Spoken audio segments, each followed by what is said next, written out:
Welcome everyone to this presentation. My name is Nicholas, and today we are going to review a period in Irish history that is usually referred to the Great Famine, or also the Great Hunger. It usually is referred as a period that occurred between 1845 through 1852, though it actually ended a couple of years prior to that. But of course, problems do not disappear once the famine was over, so that's why I left it that way. Just to give you an overview on the topics at hand, I have left a few here and there. So in this presentation, we are going to cover topics such as previous prejudice from British people towards Irish people.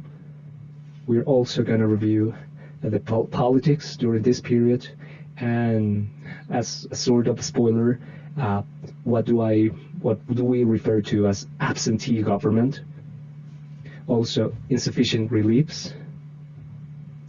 Also, food export, which is different from import. So in this case, it's food leaving the aisle instead of coming to the aisle. We are also going to talk about American corn import and its alleged usage. We're going to talk about public workhouses. Also, well, I left free market excuse. It's rather general, but we'll talk about that as well. Religious blame onto God, and that has a certain relationship or links to the previous prejudice, but yeah. And last but not least, soup houses and using food to convert over to Protestantism. This is just an overview. We're gonna talk about more in a big picture manner. So let's continue. So as the root causes of this event, we have the blight. That's the name of the disease that infected the potatoes. It's also referred as the late blight. It has many names. Specifically we are talking about a mold. That's non-photosynthetic, and that is related to brown algae. Its name is Phytophthora infestans. That's, well, the infection per se. Next, we have the monocropping culture. In other words, it means that our land was sort of dependent on a single crop, that was the potatoes, and that led to the famine being as worse as it got in Ireland. Then we have socioeconomic factors that had to do more like how the structure of farming was developed. There were landlords who owned the land basically, and there were the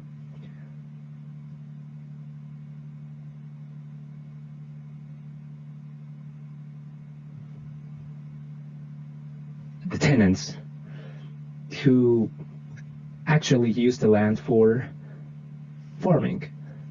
That also led to how these events were carried out. We also got mismanagement from government, and there were two types of governors during this period, and we'll see how they try to solve this, if we can call that solving this issue. Next, I just want to let you know what were the most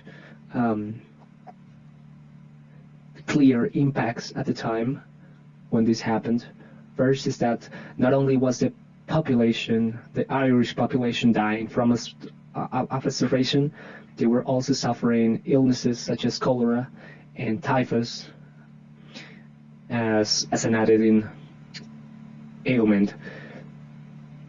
There's also mass immigration, mainly to the US, but also Australia, Canada, but it was almost worldwide, which I also wanted to tell you about how they traveled to those places.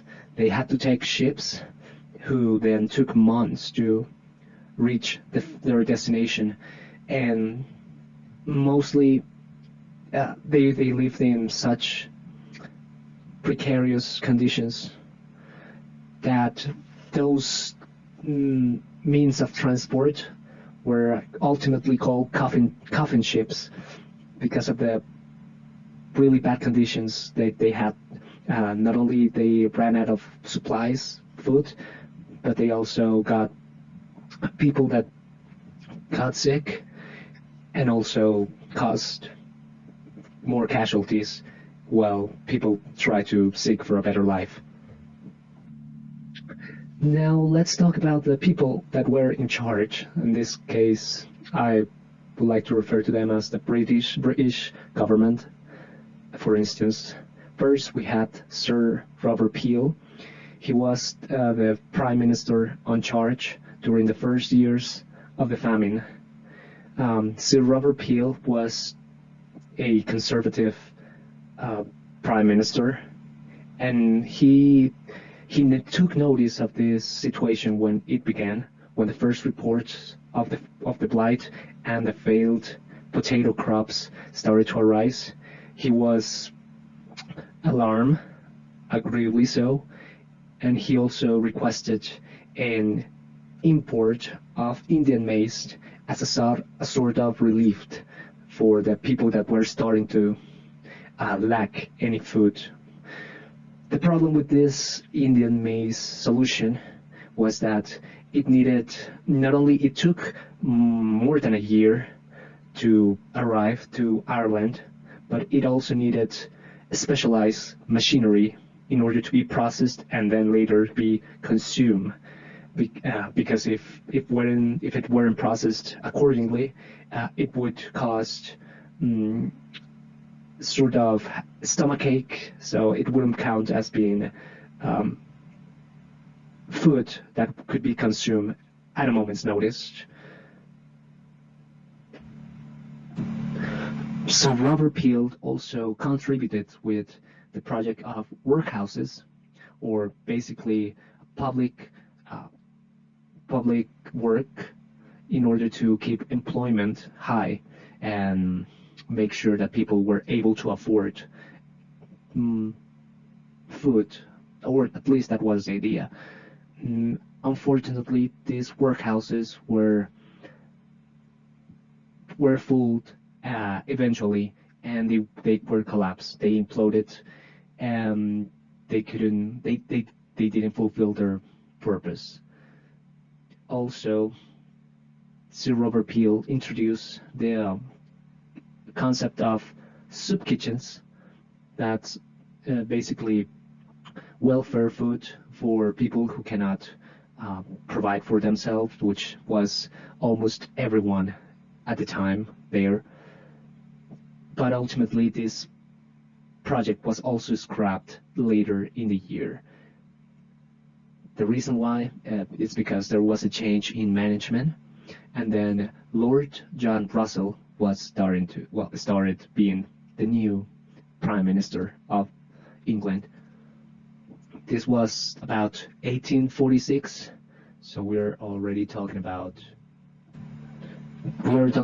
within the first year of the famine. Lord John Russell is a liberal prime minister. They're also called Whigs, and he had a different approach to this situation.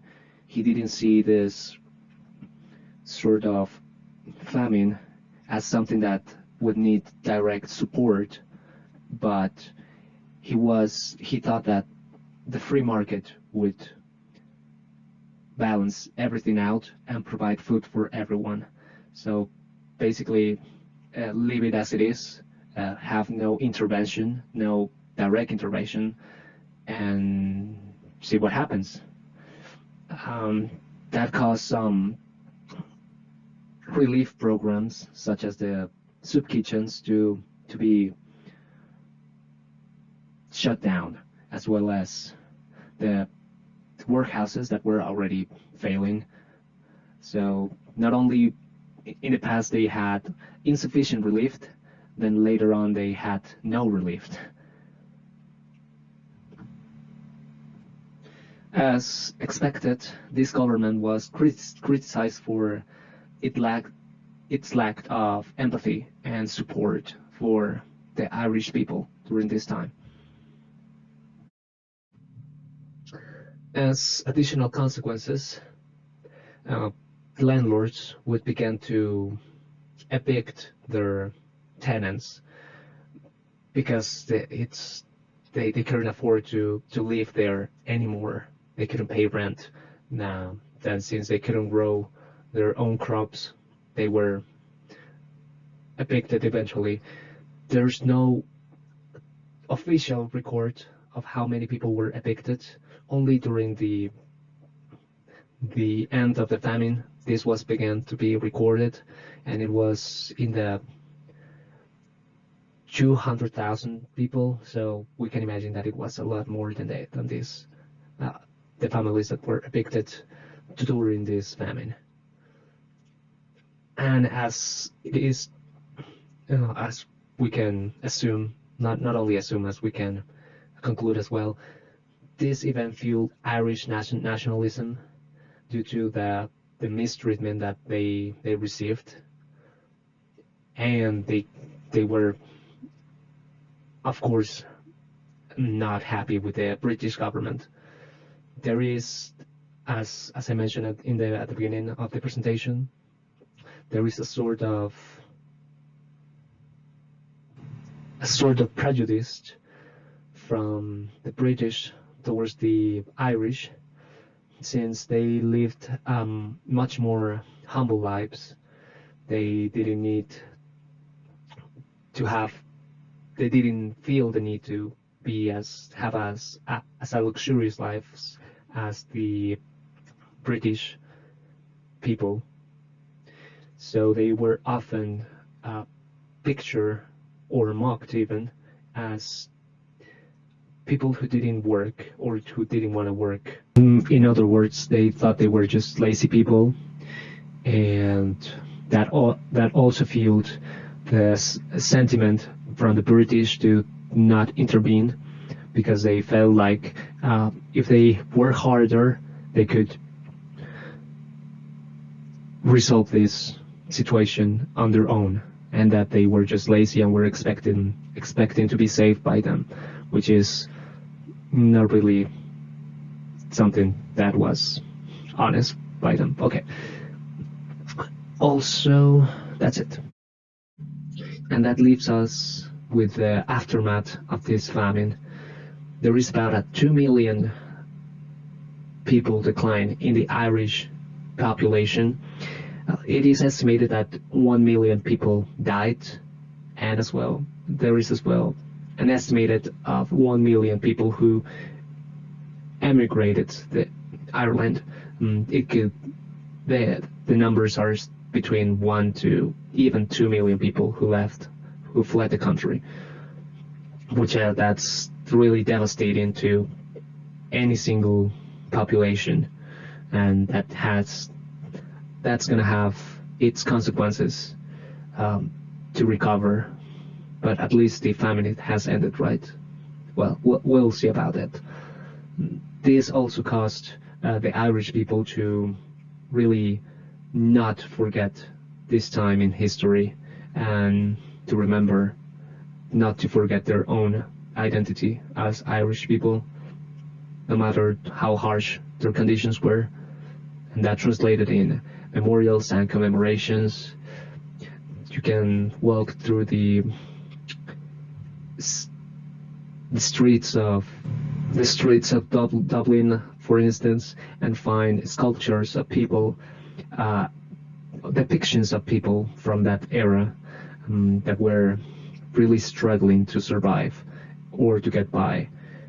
So that's something that it's gonna be, well, that is very important to the core Irish identity.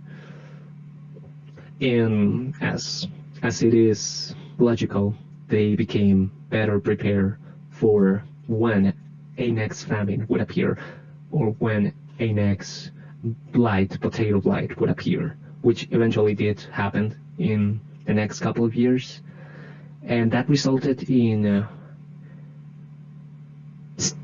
people being starved. But that's it. People didn't die because of starvation, which is an exponential improvement over this catastrophe. There's also an argument between whether or not this can be considered a Holocaust, because the British government didn't really contribute to the survival of the Irish people. It was rather the contrary. There were also other things that the British did, even though it may seem like it was well intentioned. It became apparent that the real reasons were more insidious than that. And that's where we're gonna talk about next. Next, I wanted to leave you with this timeline. So I apologize, I left that template right there, but you can find that everything began 2 years before 1845, that's when the first report of the same potato blight were seen at USS's ports. And that doesn't mean that it came from the US. It's mostly thought that this began spreading in Mexico. But then this was the first report at the time. The second event was that apparently the Belgian government imported potato seeds, from the US in order to solve another illness from the potato that was already existent in Europe and also in Ireland. There were also two diseases. They weren't as brutal as this potato blight, but it's kind of ironic how the cure was worse than the illness. Then in 1845, the Irish famine commences. Well, it starts officially. That's when Robert Peel begins importing Indian maize as a relief attempt, which didn't really serve its purpose. There are some reports that even this maize wasn't even going to the Irish people, but to the cattle. And what is really, really upsetting is that about 4 times the amount of Indian corn that was imported to Ireland, that was the amount of Irish grain that was exported out of the country. And that was a really significant amount that would have helped the Irish people to at least try to survive this famine. Then in 1846, we have the establishment of workhouses, which is basically another attempt at relieving those who were either evicted or who had no employment to sustain themselves and their family. Unfortunately, these warehouses didn't work, mainly because they depended on rates or financing from landlords who couldn't finance the warehouses because their tenants were unable to pay them, and because they were saturated with people in need across this famine. Once again, they weren't expecting this to last this much time, and that caused these workhouses to implode. Peel stopped being the prime minister, and then Russell began being the prime minister. Here, there was a change in how things were carried out, and let's say an anti-welfare policy appeared, and all of the relief attempts, or what remained of them, were ultimately suspended. They were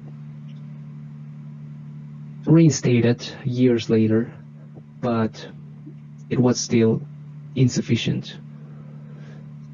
Another thing that had to do with the warehouses and how insidious they had become is that they had some projects such as road building, so they could build roads and keep people busy, just to make sure that they aren't going to rebel against the British or the landlords. Because of how bad the situation was, they kept them busy, even to the point of making sure they built roads that led nowhere. Then, as the years went by, also Sub-Kitchen Act or kitchen houses appear, but they were later suspended as well. That led a movement of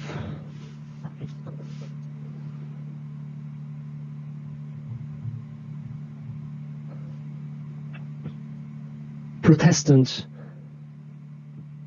people to begin aiding the Irish people in exchange of, let's say, their fate.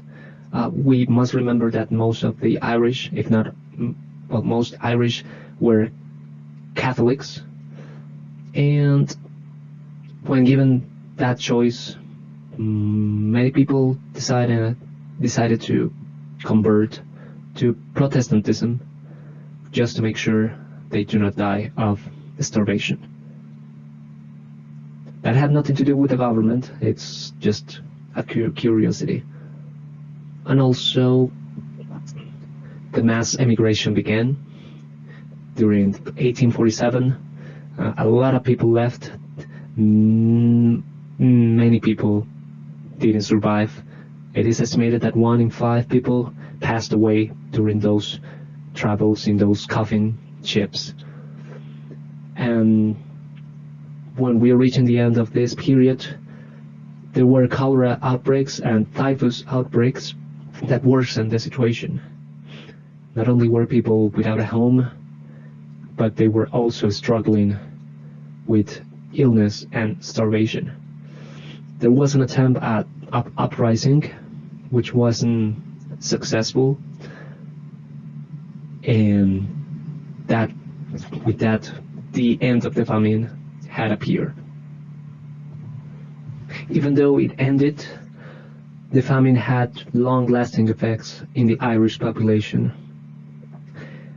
It is estimated that before this famine, the Irish population was about 8 million people, and after even years past this famine, people kept leaving Ireland, helping their population, and unto this day, Ireland hasn't recovered from this.